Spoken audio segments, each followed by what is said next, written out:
ძალიან სწორი შეფასება გააკეთა ქალბატონმა პრეზიდენტმა თავისუფლების მოედანი სრულად იზიარებს ამას და დღეს რა თქმა უნდა იქნება პროტესტი ჩვენ 7 საათიდან გამოვაცხადეთ ასე ვთქვათ მობილიზაცია რომ ვიყოთ რუსთაველზე ყველამ ძალიან კარგად იცის მათ შორის დე ფაქტო ხელისუფლებამაც რომ რუსთაველის პროტესტს იქ მონაწილეების 99%-ს აბსოლუტურად არანაირი შეხება არ ქონია გუშინ განვითარებულ იმ ზოგიერთ ნეგატიურ მოვლენასთან.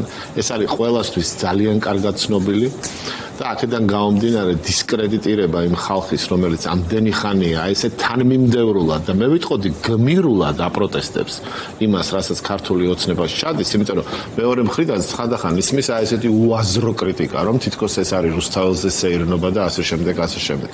არავითარ შემთხვევაში. ეს არის მე ვიტყოდი აბსურდული შეხედულება აი ამ პროტესტის შესახებ და რომელსაც მე მივყავართ ისეთ აი მე ვიტყოდი სასწაულებრივი რაღაცების მოლოდინში და 4 საათში რაღაცის დასრულების მოლოდინში, ხო, რომელმაც შესაძლოა მე ზოგიერთში გამოიწვიოს მე ვიტყოდი დაუსაბუთებელი იმედგაცრუება. ამიტომ არანაირი იმედგაცრუება იმ ხალხში, რომელიც რუსთაველზე აპროტესტებდა ამდენი ხანი ამ ხელისუფლების უსამართლობას არ არსებობს, ჩვენი მოთხოვნები რჩება აბსოლუტურად იგივე და ეს მოთხოვნები არის შემდეგი. ეს არის რომ დაუყოვნებლივ გათავისუფლდნენ პოლიტპატიმრები, ერთი და მეორე ჩაინიშნოს რიგარეშე საპარლამენტო არჩევნები.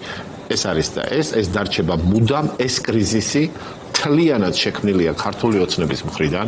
ქართულ ოცნებასვე შეუძლია მისი განმუხტვა და მისი განმუხტვის ერთადერთი გზა არის ამ ორი პირობის მიღება. ეს არის და ეს.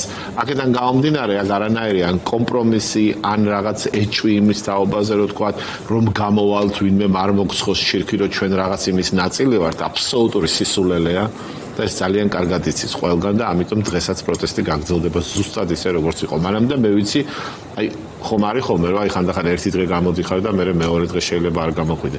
დღეს ყველა გამოვა რომელიც რუსთაველის პროტესტის მონაწილე იყო.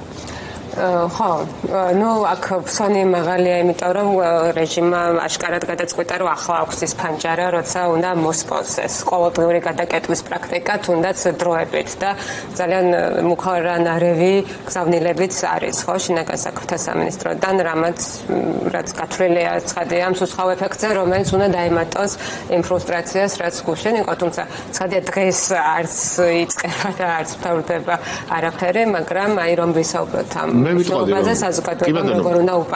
ვიტყოდი რომ ეს ესკალაციის მცდელობა რეჟიმს მოუბრუნდება ძალიან ცუდად დაუბრუნდება დღეს ესკალაციის მცდელობა, იმიტომ რომ დღევანდელი პროტესტი ისევე როგორც 310 დღე მანამდე იყო მშვიდობიანი, ზუსტად ისეთივე მშვიდობიანი იქნება ეს პროტესტის და ამას დაინახავს ყველა.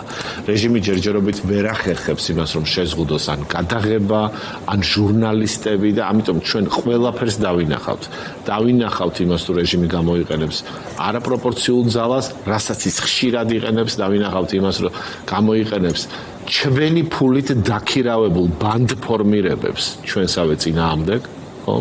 აი ამასაც დავინახავთ და ვერაფერი ვერ უშველის, ვთქვათ, მის გამართლებას თუ ის წავა ესკალაციას.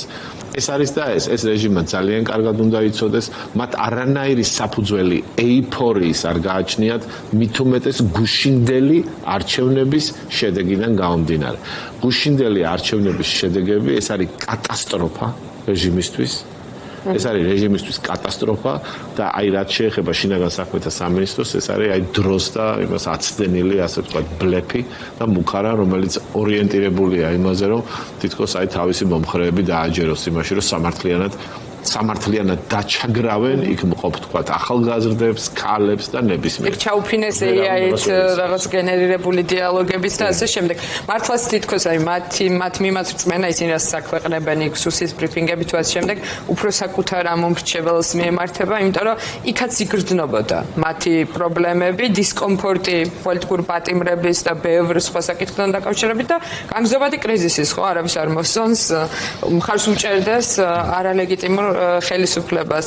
ახლა უფრო მოყოჩაღებულად გრძნობენ ყოველ შემთხვევაში. დღეს ასეთი იყო მათი რიტორიკა, მაგრამ მეტი რისკიც არის, რომ მეტი შეცდომა დაუშვან ამ პროცესში და აი მაგ კონტექსტში რომ ვისაუბროთ, აი ახლა ზუსტად ამ სახალხო წინააღმდეგობას რა მნიშვნელობა აქვს? ოცნება მუდმივად უშვებს შეცდომებს და მუდმივად შადის დანაშაულებს. ის რომ ისინი დღემდე ახერხებენ მაინც შეინარჩუნონ ხელისუფლება, ეს იმიტომ ხდება, რომ სამწუხაროდ მთელი ფული, ჩვენი გადასახადებიდან აღებული ფული მიდის მათ დაფინანსებაში. საქართველოს დაფინანსებაში კი არ მიდის ჩვენი სახელმწიფოს. ქართული ოცნება ამ პარტიის მხრიდან ხელისუფლების შენარჩუნებაში მიდის ბიზნესებიდან გადახდილი ფული. გადასახადებიდან წასული ფული. არაფერს ვამბობ იმ შემოწირულობებზე, რომელსაც ნებაყოფლობით წირავენ ეს ბიზნესმენები ქართულ ოცნებას. ამიტომ მივმართავ მათ, რომ ვისაც მიაჩნია, რომ ეს პროტესტი მნიშვნელოვანია, ის უნდა გაგრძელდეს, ქართულ ოცნებას უნდა ჰყავდეს მაკონტროლებელი, რომელიც თლიანად თავის ნებაზე არ მიუშვებს, გაითვალისწინეთ ის, რომ ის გადასახადების, საშემოსავლო, ის DGG იქნება თუ რაღაც ოცნების, როგორც პარტიის ჯიბეში მიდის და დაეხმარეთ პროტესტს. გააკეთეთ გადარიცხვები, ისე არ მოდის ეს აქტივობა. უამრავი ხალხია სამსახურიდან გამოშვებული. უამრავი ხალხია, რომელსაც სამსახურზე უარს ეუბნებიან იმის გამო, რომ პროტესტში მონაწილეობს. ხო? მათ მხარდაჭერა სჭირდებათ და ჩვენ არაპირდაპირ, მათ შორის ის, ვინც დასაქმებული ვარ, დღეს ჩვენი საშემოსავლოთი ქართული ოცნების დამსჯელ მანქანას ვეხმარებით. ეს ერთი და მე წარმოიდგინეთ კოლ-ცენტრები, ამათი კოლ-ცენტრები უბრალოდ კოლ-ცენტრები, წარმოიდგინეთ კორუფციული სქემები და ამავდროულად მილიარდერი ბიძინა ივანიშვილის ეს ღრმა ჯიბე, რომელიც ამ შეცდომებს აბალანსებს. რამდენსაც უნდა იმდენს დაუშვებს, შენ თუ არ გექნება, ასე ვთქვათ, ის ხელი, რომელიცაც მოიგებ.